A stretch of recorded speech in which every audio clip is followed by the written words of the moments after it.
कोई तुम सवाल पूछो या मैं शुरू? हेलो बेटा, हेलो हेलो।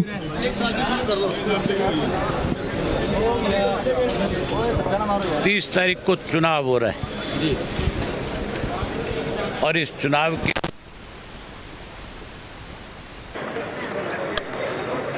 ये जो चुनाव होगा, ये चुनाव पार्टियों के बीच में नहीं है। ये चुनाव तो किसान बेनाम पूंजीपति का है।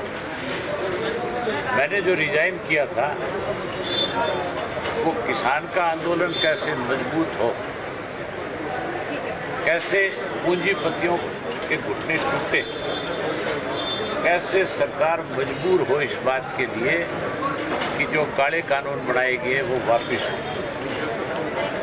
इसके लिए मैंने अपना रिजाइन किया था।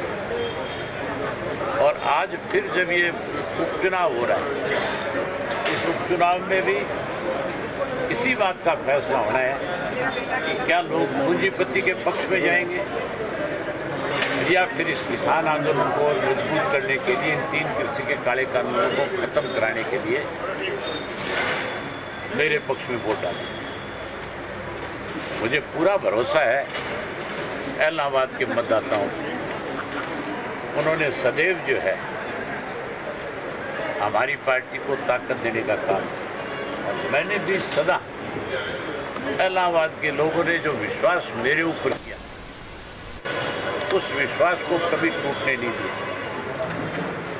उनकी जो मंशा थी, जैसी वो मेरे प्रति एक सोच रखते थे, मैंने उससे 21 उनके लिए करने का काम किया।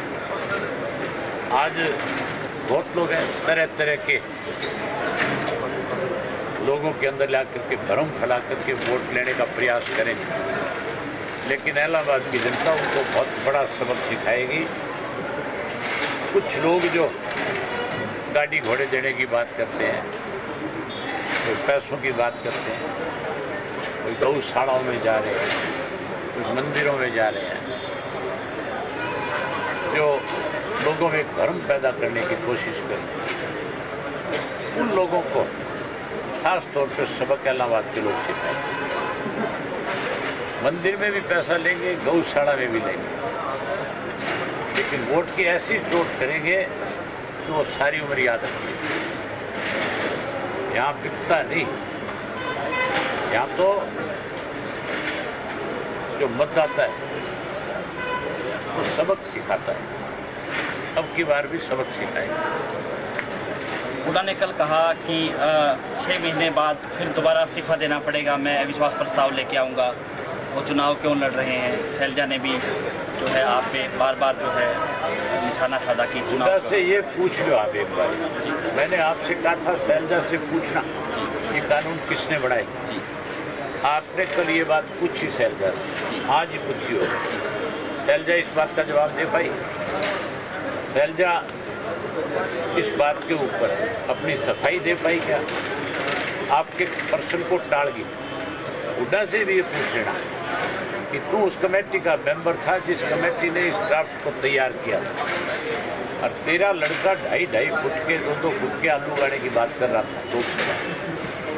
तुम तो सबसे बड़े दोषी हो इन 3 कृषि के काले कानूनों।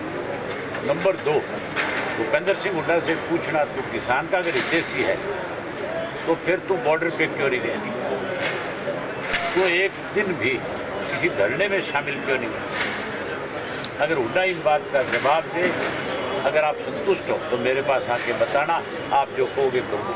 चौटाला साहब, चौधरी रंजीत सिंह बिजली मंत्री का एक बयान आया था अखबारों में कुछ दिन पहले कि आज से 15 साल पहले, 15-16 साल पहले जो इनेलो का वक्त था, आज वो इनेलो का वक्त नहीं है। उनको क्या कहना चाहेंगे? मैं चौधरी रणजीत सिंह के बारे में कोई चर्चा नहीं करना चाहता। आज के इलेक्शन की बात करो, मैं सिर्फ इलेक्शन के बारे में चर्चा करना चाहूँगा। आप ये आप इस तरह के बिना मतलब के जो सवाल हैं वो करके इन बातों। कल गोपाल कांडा ने कहा कि सरकार ने सेम की समस्या का समाधान कर दिया है, करोड़ों रुपए मंजूर कर दिए हैं। ये हर बार जब चुनाव आता है तो इस तरह की बातचीत जो है सेम की समस्या का, तो सेम का समाधान नहीं, फिर तो अगर ये होगा ना हमारे बच्चे कुंवारे हैं तो कहेंगे हमने इनकी शादी का भी बंदोबस्त करना।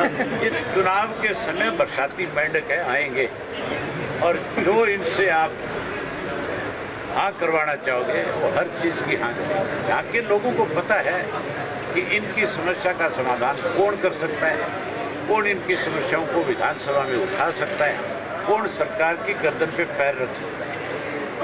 आप ये मान के चलो मैं विधानसभा के 2 सत्र में नहीं था और उन 2 सत्र में लोग बहुत मायूस थे।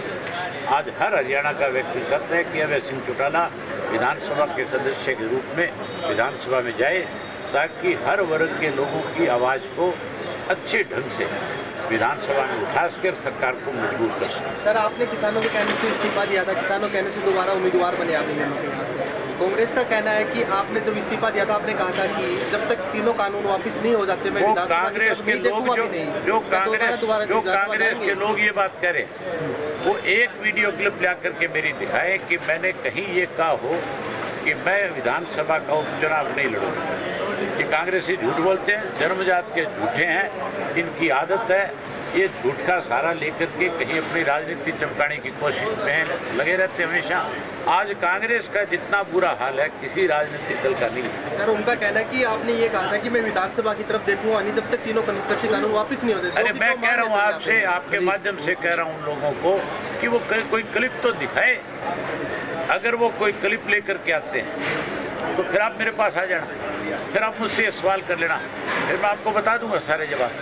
वो तो केवल झूठ बोल रहे हैं बेचारे। आज हालत ये है, आप यहाँ आ गए, अभी तक शैलजा जी के प्रोग्राम चल रहे हैं। मेरा खास रूप से आपसे ये कहना है कि आप जरूर जाकर के शैलजा का प्रोग्राम भी देखो और शैलजा से पूछ करके भी आओ कि यहाँ जो भाषण आप दे रही हो, जो कह रही हो, क्या उसका कोई सबूत है तुम्हारे पास? ये केवल झूठ बोल करके सेमग्रस्त करीब 15 गाँव की जो फसलें हैं वो पूरी तरह से बर्बाद। मैंने सरकार से पहले दिन मांग करी है इस बात की कि 50,000 रुपया पर एकड़ के हिसाब से किसान को मुआवजा दे, और अगर ये मुआवजा नहीं देंगे तो मैं जैसे ही विधानसभा में चुन करके जाऊंगा, मेरा सबसे पहला प्रश्न ही इस बात को लेकर के होगा कि जो सेम से फसल खराब हुई, जो बारिश से फसल खराब हुई, उन किसानों की स्पेशल गिरदावरी क्यों नहीं करी तो अब उनकी गिरदावरी करके उनको उनकी फसल के पैसे दिए जाए। गांव में स्कूलों में भी पानी भरा हुआ है, जिस तरह शक्कर मंदोरी, रुपाना, बिश्नोइयाँ, गंजा रुपाना। मैं कह रहा हूँ आपको कि गांव में भी लोगों का घरों का नुकसान हुआ है, उसका भी मुआवजा मिलना चाहिए और उसके साथ साथ 50,000 रुपये पर एकड़ के हिसाब से फसल का मुआवजा भी देना चाहिए।